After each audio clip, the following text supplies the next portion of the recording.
Hi అండి, అందరికీ నమస్కారం అండి. చిన్న దోసకాయలతో పచ్చడి చేయబోతున్నానండి. పచ్చి దోసకాయ పచ్చడి. ఇవ్వండి, గిద్దల నుంచి తెచ్చుకున్నానండి నేను దోసకాయలు. ఇవి 1/2 కిలో ఉంటాయండి.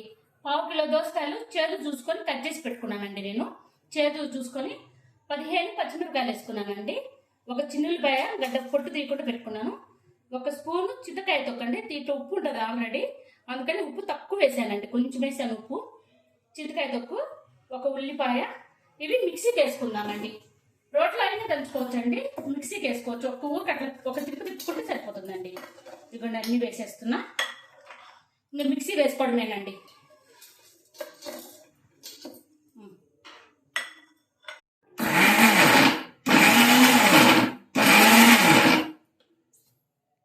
ఇదిగోండి, అయిపోయింది చూడండి.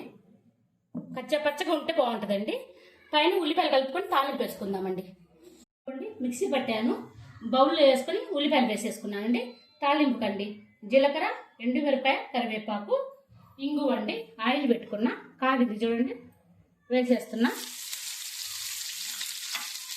చిటికెడు పసుపు అండి, కొంచెం కలర్ కోసము పసుపు.